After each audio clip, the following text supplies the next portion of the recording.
Hey, Hawkeye fans, Chad Leistikow, Des Moines Register, Tyler Tachman, Des Moines Register. Tyler's very close to his camera there. Very love it. He's intense. He's ready. Maybe he's frozen. I don't know. Uh, Tyler, Hawkeyes win 40-14 over Northwestern. Uh, Obviously, the story of the day becomes the quarterbacks, though. So Kirk Ferentz. So am I good now? Am I further? You don't look. I mean, you look frozen to me, but you just keep going. Maybe it's just working great for everyone else. But Okay. I can hear you. So yeah. Okay. Okay. Well, that's good. I guess. Oh, I'm frozen apparently. Okay. Well. Your voice, we can hear him though, right, Dargan? Dargan's, yes, All he can right. hear you. This is going to be hilarious. Okay, Well. it's not the most flattering still shot, Oh, but, brother. but I mean, it looks fine to me. So I don't know what's going on. It's probably because before this, I was like messing around with my background and yeah. put like a brick wall behind me. And You mean the Iowa defense behind you? yeah, there you Okay, go. all right, go ahead. Um. Quarterback. Okay. Um.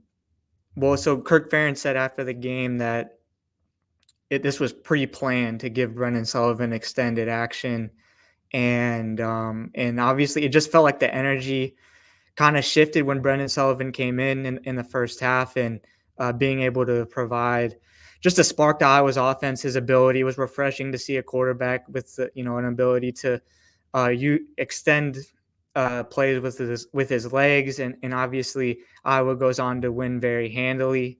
And Kirk also said Cade kind of got banged up. I mean, he took a big hit on that roughing the passer call, but he also, after the game, he didn't definitively say one person, of who's going to be the starter moving forward. So that's kind of where that situation stands right now, as I'm being told that I'm going to be removed from. Can you see Yeah, me now? that was pretty quick, Dargan. No, it's a black screen, but that's okay. Why don't I take the baton here? Good entree or entry. Um, Yeah, Dargan says we can still hear you. Okay. Let's hope this is a good user experience for you guys otherwise. Let's start with what Tyler just said about Kirk Ferentz. He did not say, yes, Brendan is our starter for the game against Wisconsin next Saturday, which we should find the game time out tonight. I believe the Badgers are ahead of Penn State at halftime, so that's interesting, right? But he did, in Ferentz code, he's going to be the starter with but Cade McNamara. We have not necessarily seen the last of Cade, but obviously they're going to, he wants to talk to Tim Lester. Tyler's right. They did premeditate.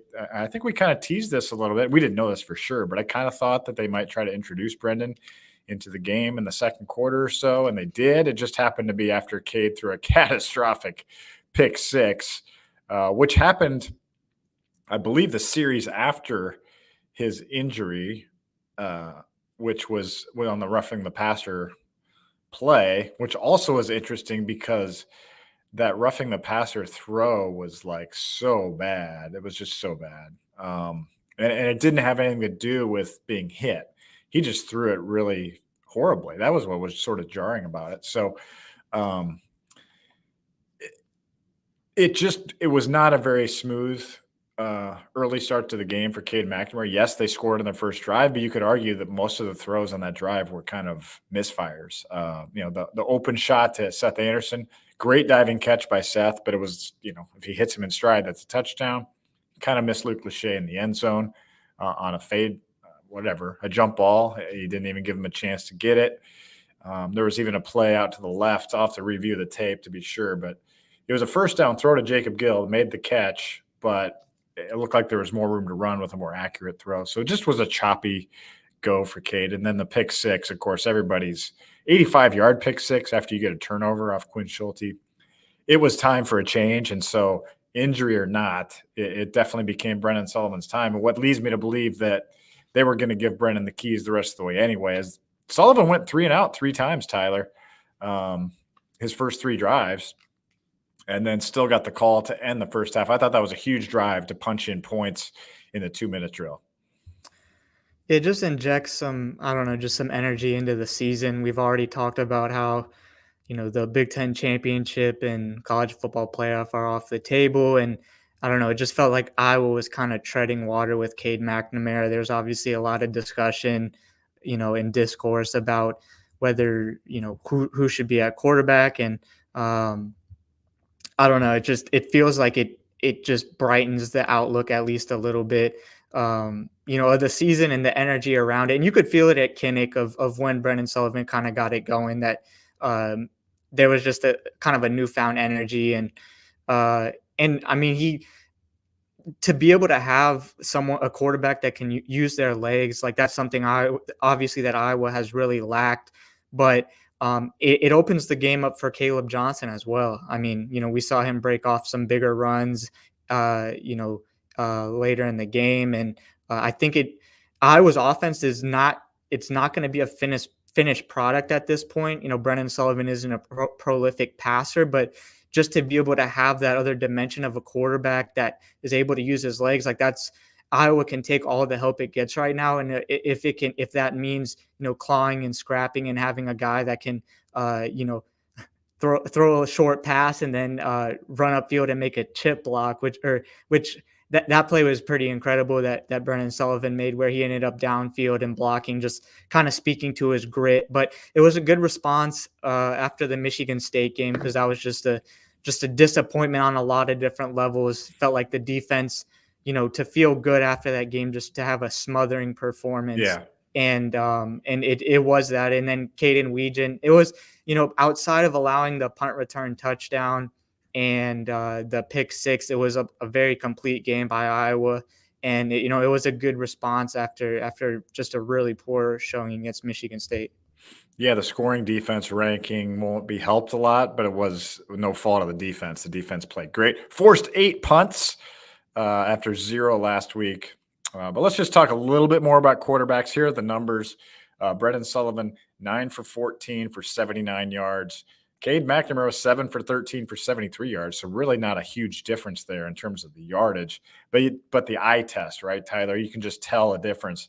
And the big stat really is Brendan Sullivan, 8 carries, 41 yards on the ground with a long of 9. So that tells you he was scrambling for yardage. He was, succeeding. And Mason Richmond talked about it, said, hey, he can turn an incompletion into a 6-yard gain. And that's huge for us, especially on first and second down. That's kind of what everybody wanted, like ideally, like last year instead of Deacon Hill, like put somebody out there that can at least use his legs and maybe get some first downs and move the chains. And I think we saw enough of Brendan Sullivan's upside, to use a popular term when we're talking about the offensive quarterback decisions, to keep this thing going, because it's not like Cade was slinging it around with great accuracy downfield. I mean, that, like I said, that Seth Anderson play was not exactly a great downfield throw, but it was Cade's best downfield completion of the whole season in 8 games. And I went back and tabulated in his 13 starts at Iowa. Hey, you're back. You're back. This is huge. Hey, all right. Visual evidence. We have sound and visual now? I don't know how it happened, but we do. No, well, I just unplugged my mic and put it in a different port. So it's just like rebooting the modem, like that, exactly. I just took the batteries out of the back of my head and scraping the Nintendo cartridge. Oh, Nintendo predates you. So now you can see my beautiful face, which I'm sure. But anyways, I don't remember what I was saying, but I think I was saying something about Brendan Sullivan's mobility, and I mean, I was talking about upside. Do you agree that you could just see the difference in the offense? And Kaleb Johnson had a great quote. He was like, what did he say? I got to scroll and find it here. I don't remember.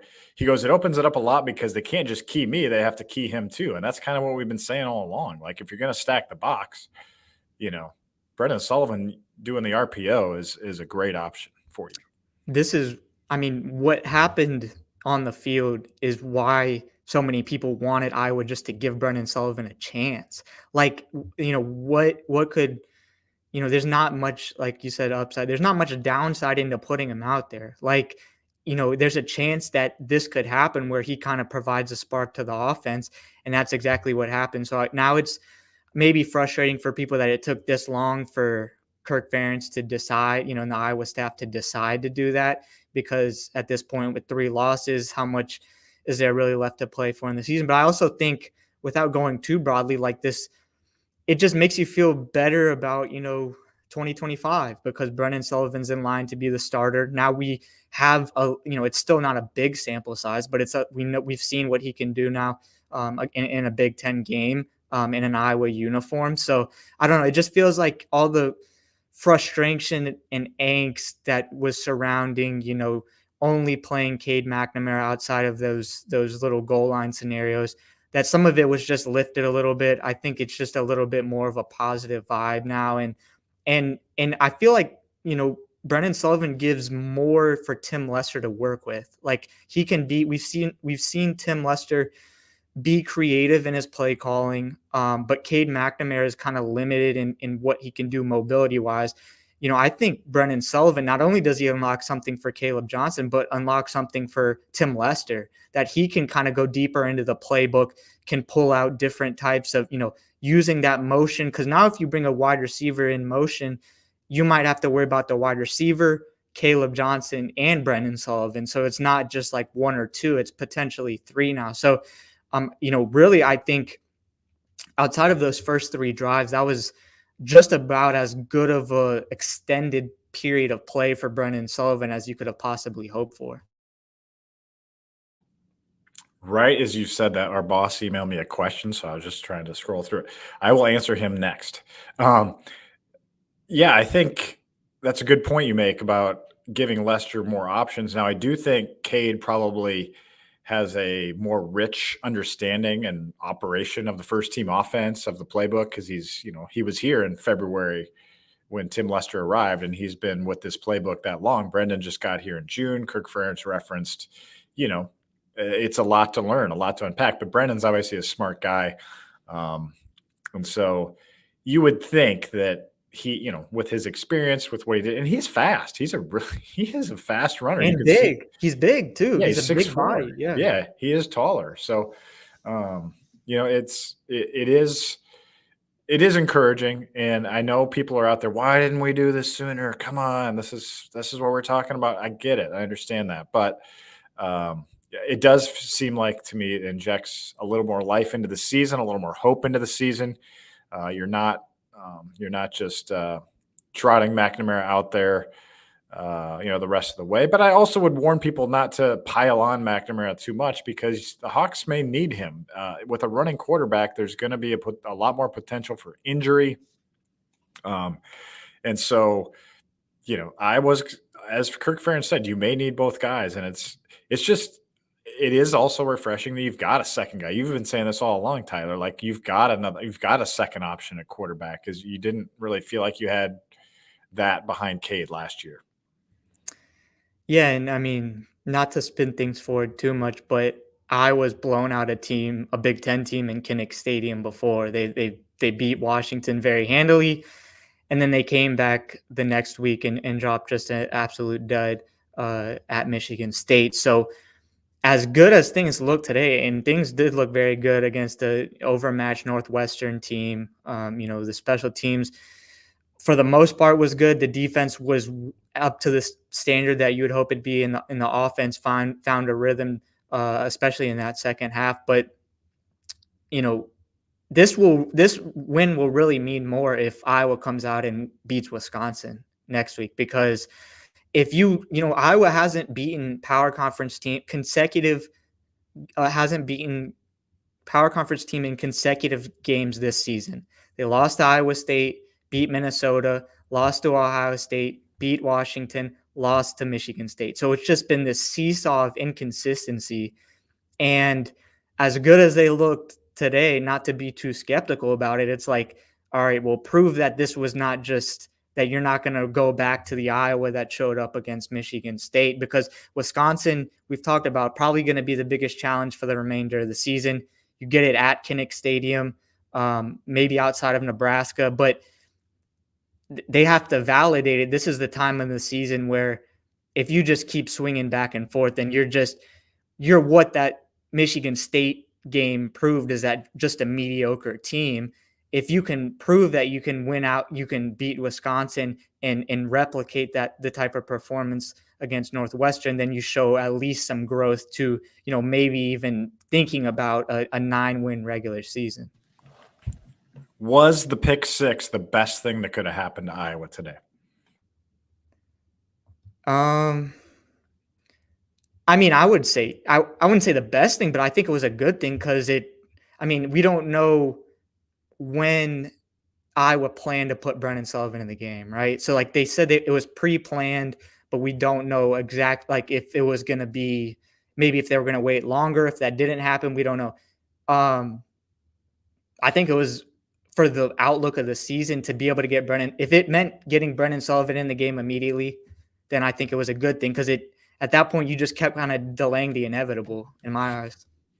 Yeah, that was actually the pick six was only Cade's third series, so it does line up with Ferentz saying third or fourth drive, and the third one, Iowa took over at Northwestern's 26 after the Quinn Schulte pick, so it'd be a weird spot to put Brendan in for his first series in that situation. Now, Kirk referenced the injury to Cade. I do think he got banged up on that. I don't think he's like lying and trying to cover for him there, but he seemed like he could have come back in if he needed to. That's just, it didn't seem like he was completely disengaged in that way. But we'll find out more Tuesday, I suppose. We'll probably get the depth chart Monday, and I'm going to assume it's going to have Brendan Sullivan on the top by himself. But be prepared in case it says or. Maybe they're going to try to play some games with Wisconsin, whatever. But I would be shocked if it's not Brendan Sullivan, even knowing Kirk Ferentz's loyalty to quarterbacks. You can't go away from the momentum that happened, which was 37 straight points after you made the change. Like, I know 2 of them were on safety, but like they scored 35 points in a matter of 15 minutes and change from the end of the second quarter to the end of the third quarter. So tangible momentum. Most points in a quarter since 2021 at Maryland, which was a 51-14 win. What else besides quarterback do you want to talk about before we get to 3-word headlines, Tyler? Defense was probably that was a pretty complete performance all around. Defensively, the safety, the tackling was better after that was an issue against Michigan State, and then Quinn Schulte, Jay Higgins with the picks, and Jay Higgins just continues to.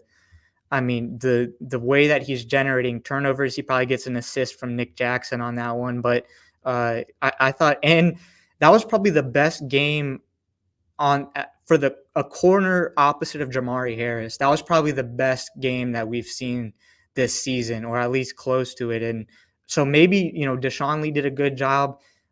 Maybe he's the guy moving forward. John Nestor was out.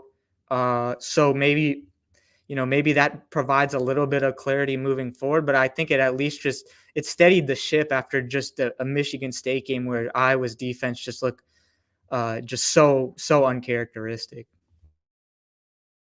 I'll give Reese Dakin a shout out.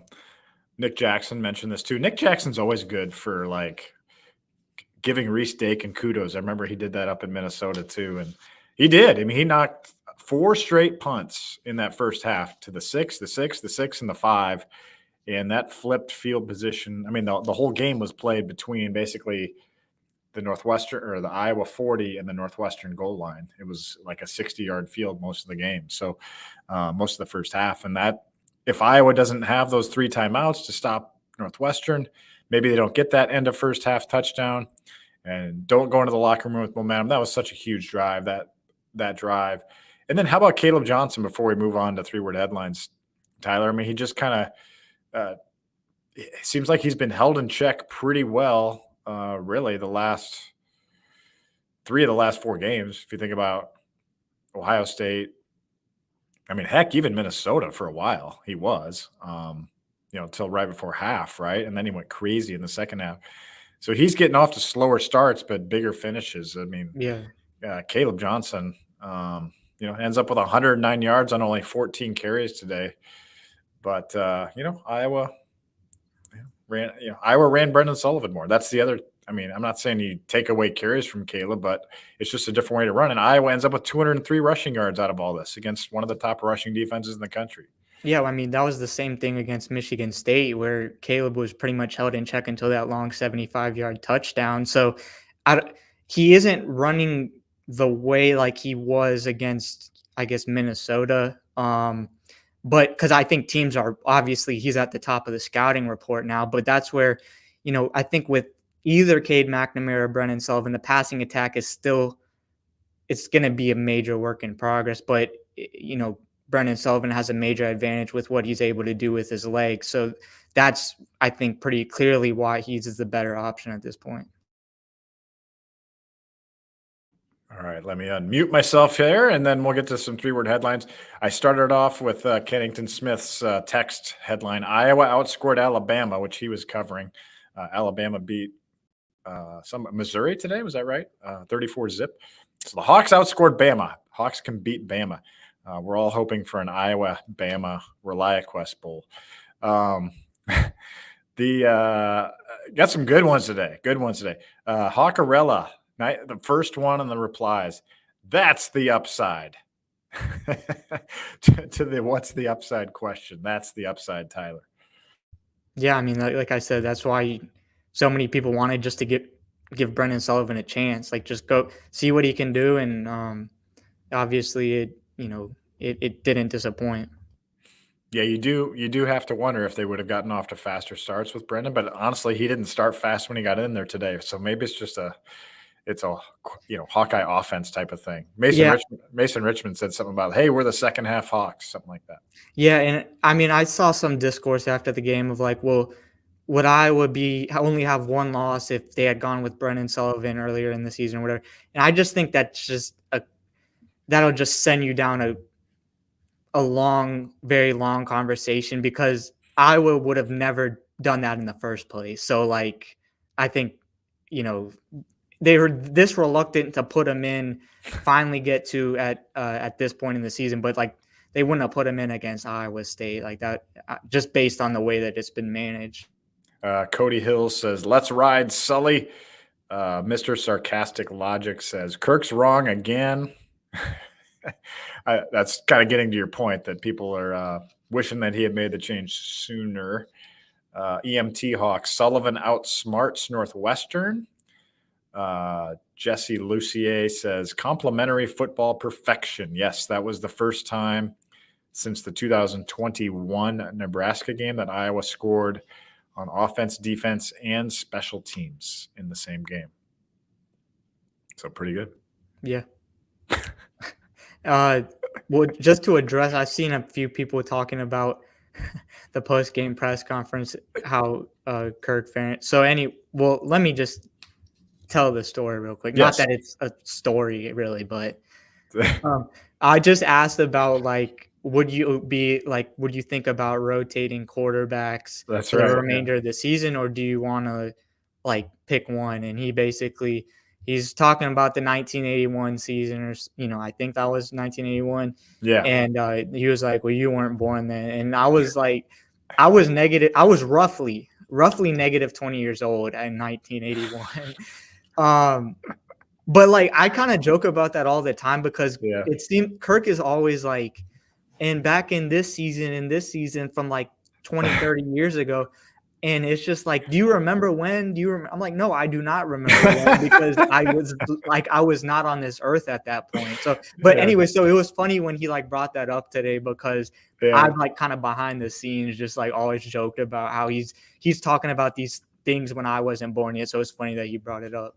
Yeah. Well, it is. I mean, you have to wonder how relevant it is, when several of the people were not alive in that room. That way back in 1981, when Pete Gales and Gordy Bohannon were rotating at quarterback. By the way, neither one of their stats were good that year. By the way, at quarterback. No offense to my friend Jordan Bohannon's father. Let's see, Phil Genieri. I don't know if I pronounced that right. Mobile quarterbacks work. Gary Mance, defense throws shutout. Yes. I like this from Kevin Kopnick, one of my high school teachers at City High way back when, biology teacher.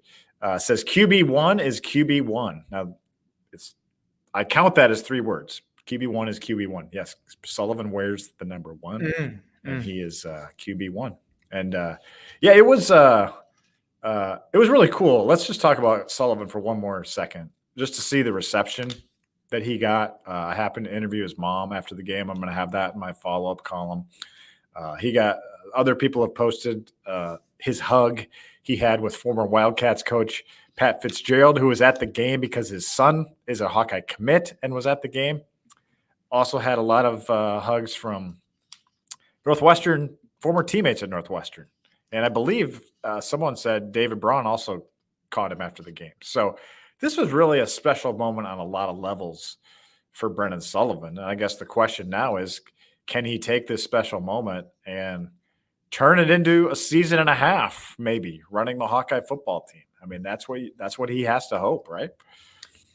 Yeah, imagine telling someone a few years ago that Pat Fitzgerald would be at the Iowa Northwestern game, except he wouldn't be there as Northwestern's coach. He'd be there as the father of a commit to Iowa football, and one of his former quarterbacks that played for him at Northwestern is now playing at Iowa. That's crazy. It's just like something out of bizarro world. So, that is crazy to think about it that way. And Fitz was the coach in 2022 here when Sullivan played against Iowa in a 33-13 Iowa win that day in Kinnick. So, very strange. And, of course, Sullivan started the game in Wrigley Field last year too against Iowa. Yeah. So, it is very bizarre to think about. I don't even – well said by you. Good job. Let's see if we got any more headlines here. A lot about Brendan Sullivan, I'm trying to find one good one to finish on. Is there any about Weejan in there? Oh yeah, we got to find some about Weejan. It was like it. I mean, it was a great return. Yeah, wow. you felt like he was bound to break one. He's been so close, either on punt return or kickoff, and then it was like, did he step out? It looked, it was hard to tell in live action, but he ends up getting it. So he was very very happy after the game. Yeah. I mean, it's all quarterbacks here. I'm sorry. Cade McNamara, we loved what you did, and I thought it was amazing you stayed in bounds. Like, that was incredible. I don't know how he did that going as fast as he was. But, yeah, it's like everyone's talking about – okay, now here's one with a lot. Let's see. There's some pretty funny ones in here, actually. But kind of cruel ones, though, so I don't really feel like reading those. But here's one. Okay, the last one I found. Weejan at wideout. That's from D-Train. Weejan at wideout. I think they love him so much as a returner that they're kind of restricting his use to that spot right now. But we should note that Reese Vanderzee was in a boot after the game. Ferentz did not specify what the injury was. I was told it's a stress fracture. Don't know that for sure, but that would not be good to lose Reese Vanderzee. He's been a really good blocker. Wide receivers really did not have much of an impact in this game for the Hawkeyes. Jacob Gill, I believe, had 3 catches for 6 yards against his former team with a long of 6. Jarrett Bowie had 1 catch for 14 yards. Seth Anderson had the 2 catches for 44 yards. Dayton Howard did have 1 catch for 8. That was a big one to kickstart the drive. But I found you a Weejan headline to close out on Tyler. There we go. Yeah. And, I mean, it was mostly – running game, which has been the story of the season with Iowa's offense. So it's likely what it will probably be leaning on for the remainder of the way. Yeah, and Iowa did punt 8 times today, so it's not like the offense was a juggernaut with Brendan, but it did give him a spark. All right, so I see the World Series is on like behind me or around me here. Do you have a team you're rooting for in the World Series as a Cardinals fan? I wish both could lose. Is that an option? Can they tie or something? I don't think I don't think they do that. Tyler. Okay, I would probably prefer the Dodgers, but to win. Okay. Yeah, just because I don't want the Yankees, but okay. Gotcha. Well, if you took the Ohtani boost on DraftKings at plus 1,000 a long time ago when he signed, then you're probably rooting for the Dodgers. So I'm rooting for the Dodgers. Okay. I didn't do that, but I'll take your word for it. All right. Thank you. Thank you, everybody, for listening. Glad Tyler came back to us. That was nice of you. I unfroze. Actually, I was never frozen. I just was able to move my mouth You weren't without. cryogenically frozen. Yeah, just a skill I picked up when I was actually just last week, but yeah, I was trying it out. Yeah, like you said, you don't want to take too much out of this game and transport it into the Wisconsin game, because this was not a great Northwestern team at all. This was probably Iowa's easiest remaining game, but it does at least put you in position to maybe beat Wisconsin if they could finish the month. Well, I guess they did finish the month, but if they could go to November 5-3, go win that game against Wisconsin. And the season's not saved or anything, but that would feel a lot better being 6-3 going into those final three, which are all very, very winnable. Yeah, I don't mean to pile on Northwestern, but they did not look good at all. No, Like, that was the worst team I've seen since Illinois State. Yeah, it wasn't very good. I mean, I think Troy was better. Yeah, honestly, I'm serious. Devontae Ross with those touchdowns he had, like they had some playmakers. All right, we'll let you guys go. Thanks for joining us, Tyler, Tachman, Chad, Leistikow. We'll talk to you soon.